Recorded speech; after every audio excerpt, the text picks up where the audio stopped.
activities. I live in Thailand because I was bringing people here from New Zealand and Australia into treatment at health wellness centres for drug and alcohol addiction and mental health issues, underlying issues that lead people to self-medicate. And so for the last 3.5 years, I've been doing that, bring them here anyway. Before that I was taking them to a couple of rehabs in Australia. But yeah, my job is navigating people into the right places to find the right treatment, to find themselves again, to reconnect with what has been incredibly fragmented and what they've lost, and how they can rebuild or build a life that is the one they want to walk upon, and possibly the one that was meant for them. But lost through self-medicating on alcohol. So yeah, I came to Chiang Mai permanently to live a year ago, but go to and from New Zealand and Australia all the time as well. And this particular time I was back in New Zealand for my youngest son's 21st birthday when the lockdown started really beginning to happen. It had already been going on here in Thailand, because we're only a few borders away from China, since about December. Tourists have been dropping off, businesses have been closing. Yeah, it was pretty devastating, and a whole nother story. It's very devastating here now because Chiang Mai is a tourism destination, elephants and everything. But however, I had a couple of clients in treatment at the time that all the lockdown started happening, so I cut my trip short. I didn't fly into Australia where I was meant to. Came straight back home, headed to Chiang Mai, only just. Yeah, it was another story again, trying to get home, but I did, and within a few days, about a week, there were issues beginning to happen in the treatment centres all around here, and I actually literally had to get on the phone and say to my clients, I need to get you out. So yeah, broke clients out of rehab. It was something new. So we've since then formed our own kind of small, I wouldn't say rehab by any means, because the client here that was actually halfway through treatment at the time is able to actually have complete freedom, which gives him those complete choices of what he chooses to do while he's here with me. He can walk out the gate anytime he likes. There's no wall to climb or anything, and that actually has worked out so much for the better. In a really funny way. It's probably not funny. It's actually sort of evolved that this seems to be an amazing treatment process.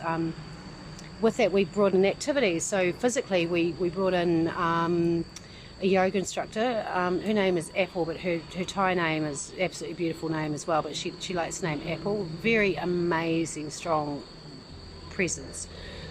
She used to be professional dancer, so the way she holds herself alone is just incredible to watch. So we have her 3 times a week doing yoga. My client does personal training 5 times a week. Before the gyms opened, we had all of that happening at Airbnb that we got. I have a house here, but we had to find somewhere that had a pool and a gym because of the temperature here. You just couldn't be anywhere that didn't have a pool. So we created this whole activity thing going on, which out of that I've always swum, always been physical as a walker and things like that. But in the last 9-10 weeks, I've started, seriously doing yoga and Tai Chi and Zumba.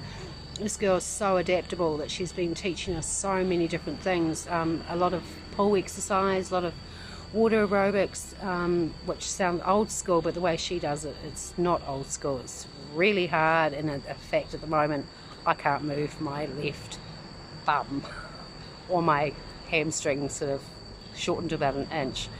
But yeah, we'll exercise hard and then stretch well and do yoga and a bit of meditation blended in there.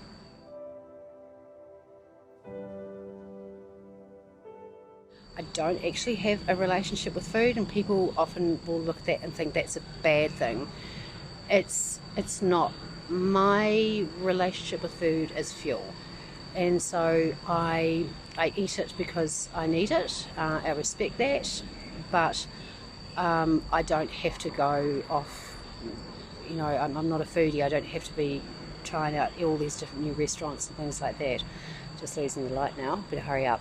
So yeah, no, food is food, and I don't have a relationship other than I eat it to survive. And I do actually count water higher than food. I hydrate enormously here. You find in these really high temperatures, if you don't get your water intake up every day, you really start feeling it. In fact, I can kind of like see by my eyes today, I've probably had about 2.5 litres, but probably not enough because I've been sweating all day. It's a rainy season, and so it's been really, really muggy.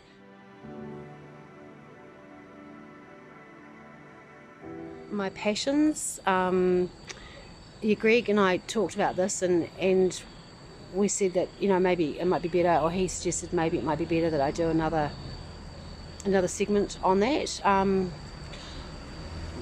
Maybe people might be interested in my story. I'll briefly tell you now, and you can decide whether you want to watch a follow-on video. 2014, I finally chose life over alcohol, but it was a 10-12 year journey to get there, and within that 10 and 12 years I lost an enormous amount, which I have regained most of it, but mostly I lost me, and I lost my self-respect and my self-worth, and hope that my future could be any different than what it was. Greg stood by me, through all that. Not a lot of people could, because I was a particularly hard person to be around. And even though we lived in different parts, he was in New Zealand, I was in New Zealand, he's in Australia. He stuck in there, and as did Joel. That I'll be forever blessed and grateful for. So in 2014, I put the glass down, and I picked up hope, and I couldn't say I looked in the mirror and decided I was worthy of it, but I think the people I love were worthy of having me at least giving it another chance to try and overcome the illness of addiction.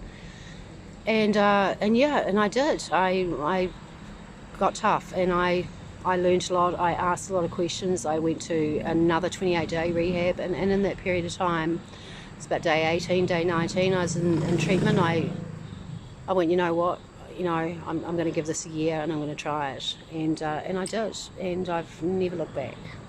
It's not as easy as that, but as I say now, in the work that I do, it can be as easy or as hard as what you want to make it. And I suppose that goes for anything really. If you choose to make it hard, it'll be hard. Now I help people. So people are my passion, my family, the people I love, the people that love me. Greg said in his video about ARGs, you got this many. If you can have this many, you're an incredibly lucky person. And bless your ARGs, you're a beautiful man. And Paula, love you lots. And really, really tough. That's me now, and I can continue telling that story about what I do and how I do it. My company is Seeking Solace. And I've also just recently started up an online company which is launching by the end of June, which is called Meeting Me, and that is meeting you. Who are you? Where did you lose your way? Have you lost your way? Do you want to find better ways to live? And it's all done through clinical psychology with amazing, passionate psychologists. Online, but that's more for later. For now, Thailand doesn't really have twilight. It just goes, sun goes down and then it goes dark, and that's where we are now. About to go very dark. So that's it from me.